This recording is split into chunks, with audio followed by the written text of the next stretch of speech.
Hi, good to see you again. Just going to have a quick chat about Warhammer and some of the books that I've been reading with regards to it. Now, it's about 3 years ago that I started first reading some of the Warhammer books, and I thought I would update where I was at. So started looking at the Black Library and started looking at the Horus Heresy. Those books to start with were the ones that I was first interested in and was first directed to by Patrick at the Warhammer and Publica. Great job he does there. Now that one is Horus Rising. That was the first one that I read, and it was really difficult for me. From a first time out, who were these characters? There were lots of names, there was lots of backstory that I wasn't aware about. But essentially this one is just about Horus, and it is about his being turned into the new War Master. It's the Imperium of Man. They've fought their campaign, they've won. The Emperor is going to retire back to Earth, and he's appointing Horus as his new War Master. So there's a little bit of the political intrigue with regards to how the other Primarch brothers like that idea, and it's him establishing himself in that particular role. It was a very good story, and I like the author with regards to how it's written, but it was quite a challenge for me to read first out, but I'm glad I read that one. Went from there, and the next one in the list is this one. It's False Gods. This one is written different authors, so each time there's some different authors, and it's quite good. It was about how Horus is establishing himself, right, as the War Master, and his setup of all of his particular influence people, the people that he talks to, and there's a lot also again going on in the background that you're not 100% sure about. There's still not a lot of mention about the Emperor and what he's actually doing. There's some disquiet mentioned as to why it is he's done this and why it is he's retired, right, all of that. And there's a character that's being part of the main focus, which is this guy, which I'm going to pronounce badly, Garaviel Loken, right? And he becomes quite an important figure with regards to this. So it's the beginnings of the corruption of Horus, and as it goes through, they end up with landing on a planet called Davin, and you know the mythology here. He gets injured on Davin. It's a quite complicated plot where there's a special sword that is secreted to this particular place, and he's stabbed and he's going to die. All right, that's the general plot. And when he's in this death state, then this book then comes in, which is Galaxy in Flames. Again, different author, so slightly different style of writing. One of the things I am quite partial to is when they do the chapters, they write in the chapter headings a little bit of information, a little bit of a clue as to what's going to happen in the chapter. I quite like that. That was something that was quite new to me.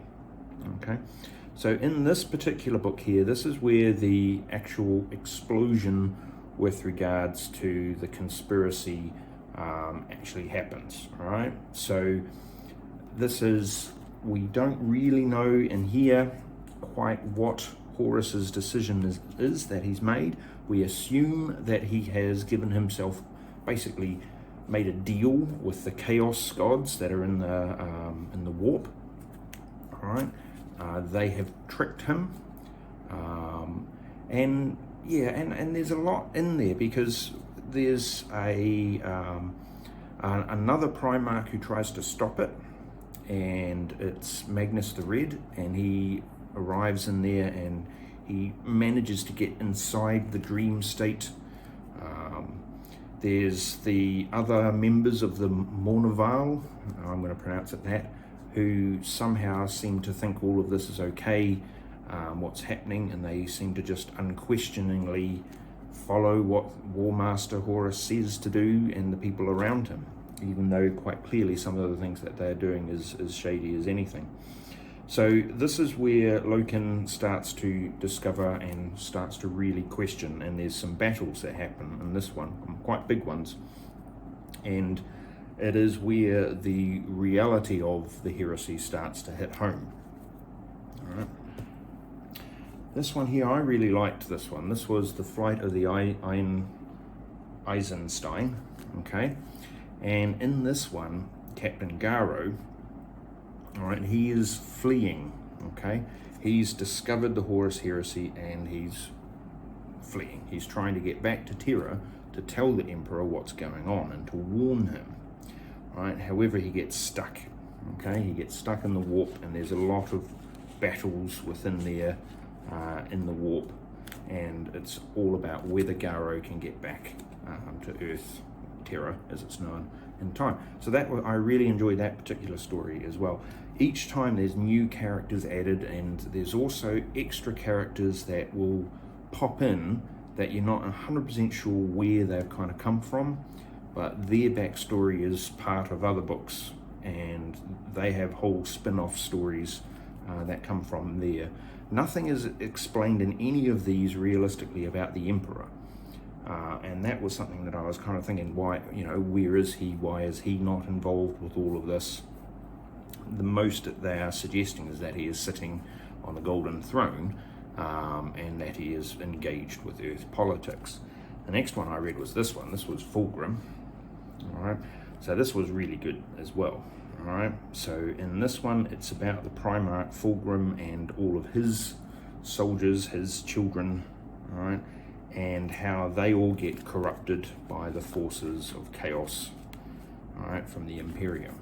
And there's a lot within there, and again, it's that idea of once they've made one step, once they've made one decision, it becomes a compounding problem, and all of a sudden they end up down the road of being corrupt and against the Emperor. I'm not entirely sure though, when I was reading them, that why was the Emperor not seeing this? He was built up as being basically all-powerful almost, and able to see everything. How did he not see this sort of thing coming? I still got a bit confused with that. So I really enjoyed those ones, and then I figured, well, tell you what, I'm going to read a bit more. And I was interested in reading about the Siege of Terra, right? Which was, when you look at the Black Library, there's like 50 odd books, and I didn't want to read all of those books. And so I started reading the Siege of Terra, but I ended up also jumping back at the same time to one or two other books that I managed to pick up that were from the Horus Heresy. So for example, the Thousand Sons book filled in a lot of gaps in my knowledge about who the Thousand Sons were, about who Magnus the Red was, all of those sorts of things. Now, what I found really interesting is just how powerful this one built up Magnus the Red to be. And there were some really quite interesting bits in here where you see the background and the history of the Thousand Sons. It talks about the things that they're able to do.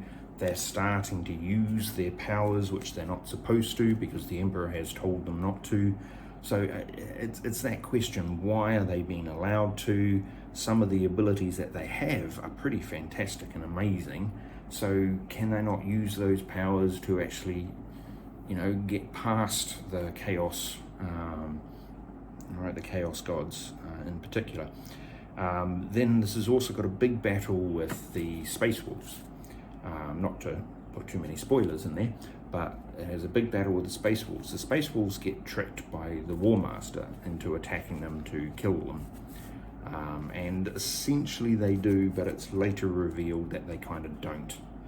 And then later on in the story, when you get to the Siege of Terra, Magnus the Red comes back, and there's a whole nother series of things that he does there.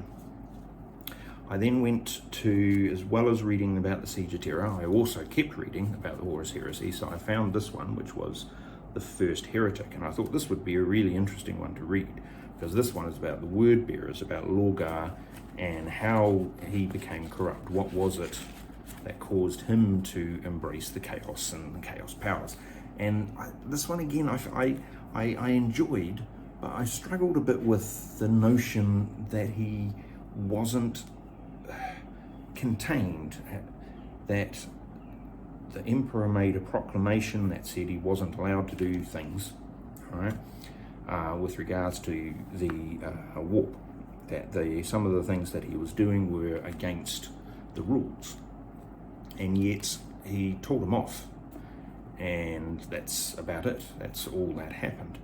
And he was so embarrassed by that kind of set him on the path to becoming ultimately corrupt, and then corrupting others, and then his entire legion, more or less, and then that led to a lot of the events that happened with regards to the corruption of Horus.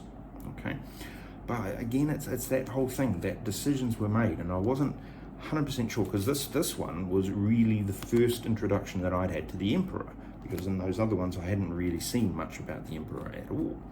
But in here it shows the Emperor, but it shows the decision that he makes with regards to Lorgar, and you think, why if the Emperor is as knowledgeable as he is, if he's as clever as he is, why did he make that particular decision? Why did he decide to humiliate Lorgar in front of all of his soldiers at his command, and use the Space Marines in order to do it? Right? I found that really quite unusual. Could he not foresee what was going to happen with regards to that? Once he did that, did he not think that I need to keep my eye on him? You know, those sorts of questions were there. Now, I go a bit out of order here, because I'm currently reading this one, which is called No More Fear. And this one is about... I'm going to pronounce it badly, Reboot Gilliman and the Ultramarines. They're the ones who, right, were involved there.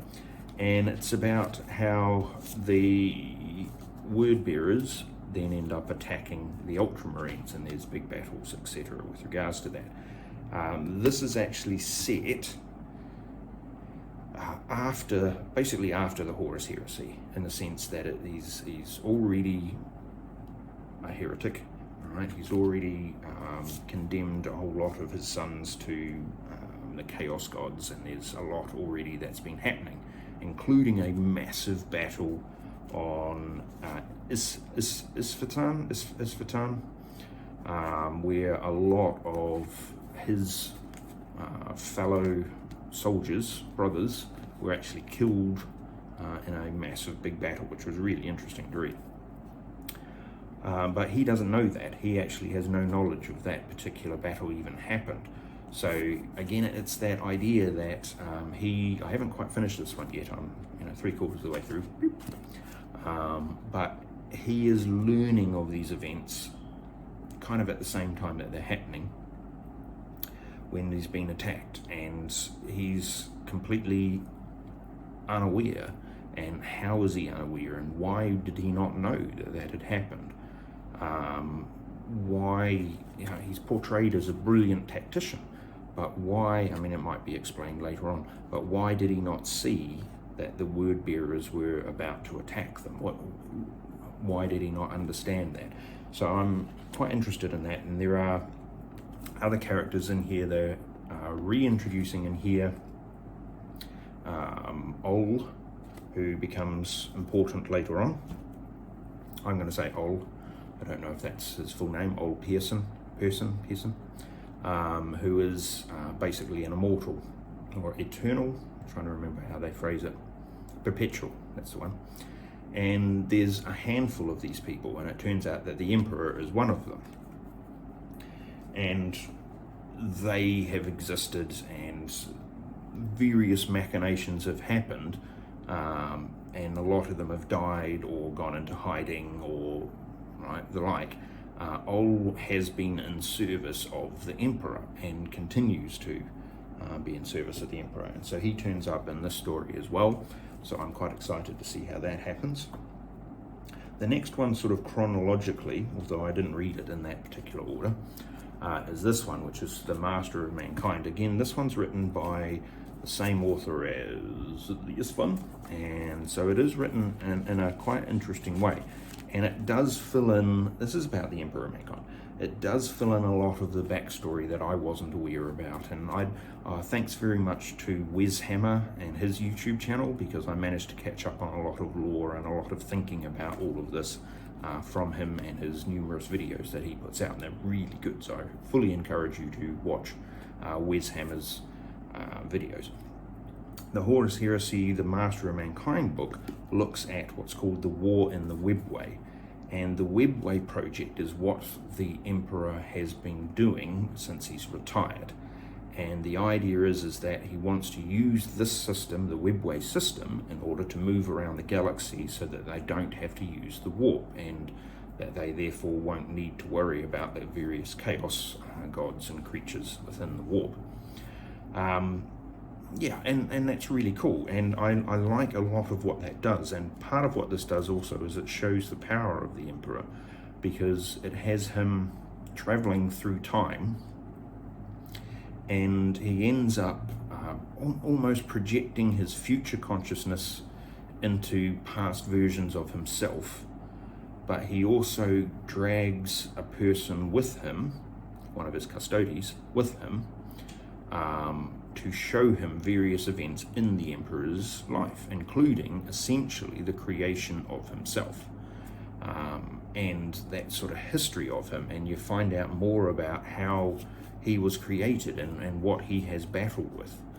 And there is a suggestion that this demon that he battled all the way at the start of his life, and then it is ongoing, and then that's what he ends up fighting in the Webway, which is why he's occupied during all of this other Horus Heresy sections. He's in there, he's not doing administration work on Terra, he's in fact trying to build the Webway and also trying to hold back the forces of chaos, etc., who eventually creep their way into the Webway as well. What I'm not 100% sure about again is he's got all of that ability, and he can travel through time, and he can drag people through time to see different things. And a lot of that seemed to be just a lesson to this particular Custodes, to tell him that he couldn't see everything and he couldn't foresee everything, that there was a limit to what he could do, which is kind of an interesting concept, I thought. I also found the demon that he fought quite an interesting concept as well, and I quite liked some of the battles, etc., that they were described in there. But at the end, it suggested again a limit to the Emperor's power, which you kind of don't get from the other books. And he kind of beats the demon, but he also kind of doesn't. And there's a hint that the demon will eventually come back and fight him again. And then they close off the Webway and write it off, and they're not going to be able to use it, basically, again. So I don't know. That one I struggle with, this particular one. I like the ideas within it, and I liked the backstory and discussion about the Emperor and all of that. But I found that, yeah, those limitations that were then presented within the narrative, I thought, yeah, not 100% keen on. And again, if you follow it more or less chronologically, the next one in the story, although I didn't read it in this particular order, was this one, which is The Crimson King. Again, written by a different person. Now, I really enjoyed the story. I thoroughly did. I found it really fascinating. It's about Magnus the Red and the Thousand Suns. And it follows on from, more or less, this one, which is actually written by the same author. Okay, and they'd been beaten by Russ and the Space Wolves. He'd done a deal with the Chaos Gods to protect his soldiers, his people, and he dragged them all into, well, I guess, into like a pocket dimension within the warp. And he sets himself up there. He's got his pyramid of power, and he's got, people when they live there, and they all settle in there, and a lot of this is then about them trying to figure out who they are now. But there are aspects within there that I'm a bit confused about, because the process of his battle in the Thousand Suns, he actually dies, but it's talking about his soul being splintered across the universe, and within where they are currently, the little pocket dimension that they are, they're actually able to travel again throughout the universe. They're able to travel through time. They're able to see different events happening whenever they want to. They're able to accumulate vast amounts of knowledge. And it kind of feels, I'm not entirely sure why they then would leave that, because they then turn up back in the Siege of Terror books. Why, you know, it feels a bit like they're kind of there at that sort of point. So the whole book is about the collection of the different parts of Magnus the Red's soul. And there are some very interesting characters and very interesting places introduced within this book, and I thoroughly recommend reading it. It is really quite interesting. However, I did get a bit frustrated with it towards the end for a couple of reasons. The whole power and ability of Magnus the Red seemed again to be a bit underwhelmed within the book, because all of that idea of putting them back together, and they don't quite put them back together. They're still apparently missing one piece of the soul, which is actually in the Emperor's throne room. How it got there, I'm not entirely sure, but apparently it is. And that is then going to lead to why he then attacks during the Siege of Terror. That's his motivation for attacking. I struggled a bit with the battles that happen within there, because it more often seems to be Magnus fighting against his own men, right? Or the soul shards. The soul shards are different aspects of his personality, and there's a lot of occasions where they seem to work against his own men, and his own men have to level up in their abilities and their power in order to collect these, right? And they end up doing a deal with, again, a chaos creature in order to get the shards back again, which I struggle a bit with. The other thing I struggle a bit with, and this is just a little thing, and he's a very good author and it's a very good story, but the blurbs on the back of the books. Now, when you read the blurb on the back of this particular book, I struggle to see how this exactly matches what the story is, and that annoyed me just a little bit, because it doesn't quite match the story, and it's probably written at a different time and all of those sorts of things, and it's just a little thing, but it is something that none of the rest of the books that I've been reading have had with regards to an issue with that. But this blurb, I think, could have been rewritten to better match what actually happens in the story. So there was that one. But again, it's that question that if Magnus the Red is that powerful, he's so powerful that in the Thousand Suns he smashes his way in directly into the throne room, when the Master of Mankind is attempting to, you know, sort out the webway, and by doing so he splits reality and he causes the chaos gods to be able to, chaos creatures to be able to get into the throne room, well, at least into the webway, which starts off that webway war that we talked about before. You know, I struggled a bit with that. Again, these he's got abilities that seem to be, you know, hugely powerful, but they don't seem to be using them or making the right decisions with regards to them, and they're supposed to be better than actual people. So, and again, why did the Emperor not see that? Why did the Emperor not enlist him to come and help in the Webway project? Why is it all a secret from his sons? I struggled a bit with those sorts of questions. Now, the big excitement then for me is the Siege of Terror, the actual battle. I wanted to know what happened to the Emperor. How did it all go down? And the Siege of Terror books are really good. This one was the Solar War, so it's the start of the Siege of Terror, and again, there's a lot within it, but it is mainly about battles in space.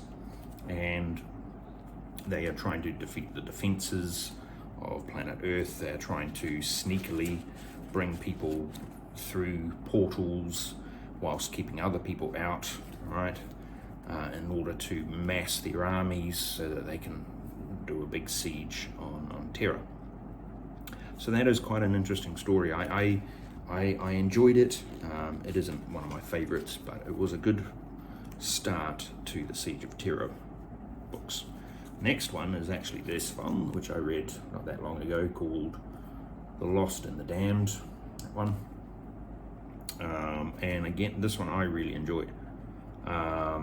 This one introduces and discusses, has the another Primarch in there that there's not a lot that I knew about before then, and one of the Primarchs that it is quite clearly shown on the front cover, and I'm going to badly pronounce his name, and it is Sanguinus, otherwise known as the Great Angel. And he was an interesting one because he's with the Blood Angels, and there wasn't a lot thus far in what I'd read about him. And a lot of this, he talks about how he knows when he's going to die. So he's fighting, he's got abilities to see into the future, and he's fighting, and therefore he has confidence in his fighting abilities because he knows when he's going to die. So therefore he fights with a little bit of abandon, perhaps. But that I thought was really quite good. That's quite a good story. Next one, again, if you follow in chronological order, was this one, which was the First War, and I really enjoyed this story. This was a really good one. So this was Gav Thorpe, the author, and this is the first sort of big battle on Terra in and of itself. There are lots of traitors, there is secret spies traveling around, there is the attacks of the various infrastructures that happen as well. There's a lot more discussion about the different Primarchs and what they are going to do.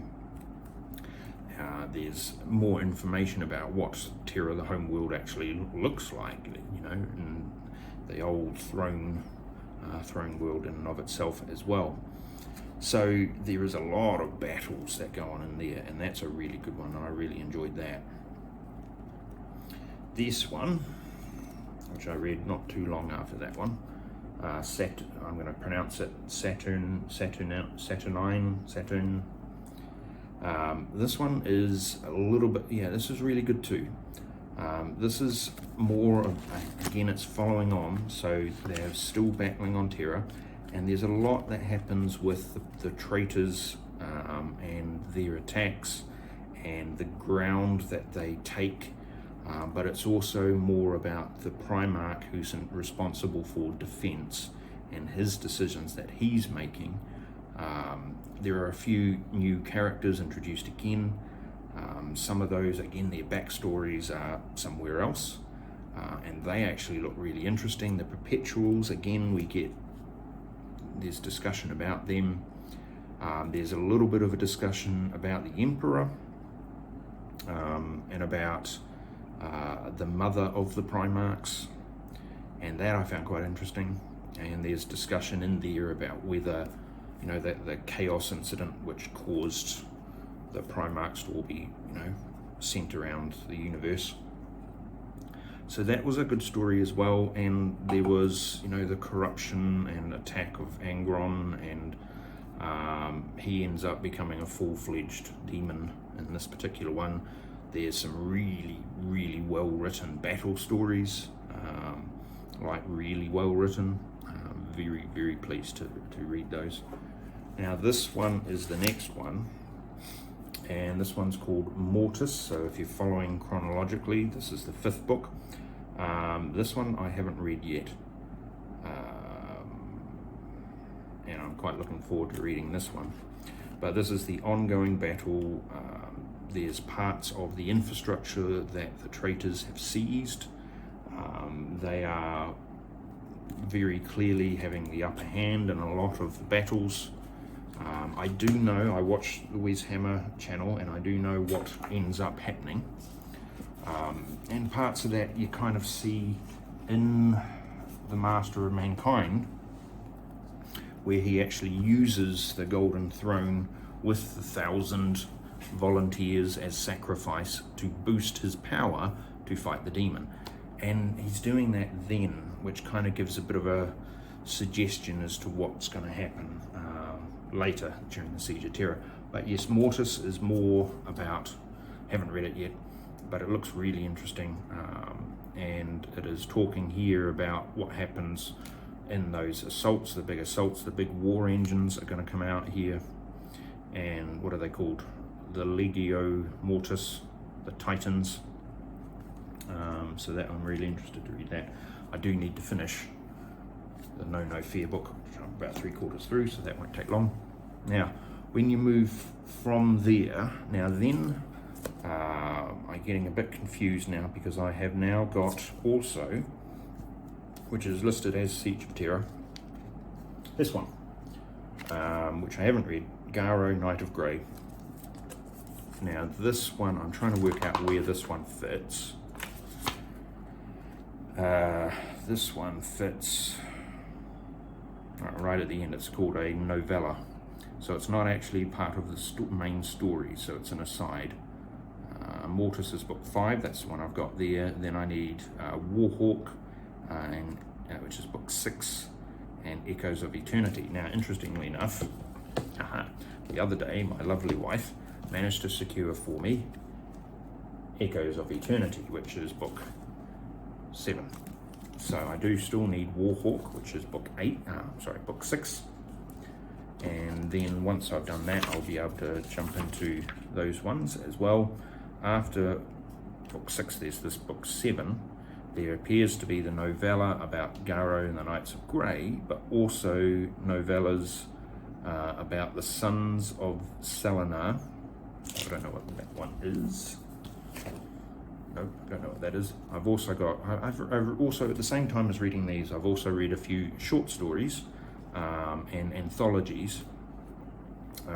So this one here is, which I will read at some point, Sabbat War, which is an anthology about Sabbat's War, the Imperial Crusade. So this is back before the Horus Heresy and about the Crusade, so that will be an interesting one. This one is still listed as being in the Horus Heresy. This is the Heirs of the Emperor anthology. So I'll read that one after them. And it is all about the Primarchs and what happens to the Primarchs as a result of the Horus Heresy. Alright, and what happens to them all. Now, I do know some of the future because quite clearly the reboot Gilliman returns, and Lionel Johnson, he also returns, and the traitor Primarchs, they're all sort of floating around out there, I think, in the chaos, in the warp. So they, I'm sure, will all return at some point as well. So that will be quite interesting. So that's where I'm at. I've got this one I will be finishing, the No Fear, about the assault on Calth, and then Mortis, which is obviously the Siege of Terror book 5. Then I will try and track down Warhawk and read that before I start heading into the Echoes of Eternity. It is a really good story. There's, as I said, a lot of characters, there's a lot of history, and because each character then potentially has their own spin-off, there's other novels relating to this battle that is mentioned, or the history of this group, right, that isn't perhaps mentioned elsewhere.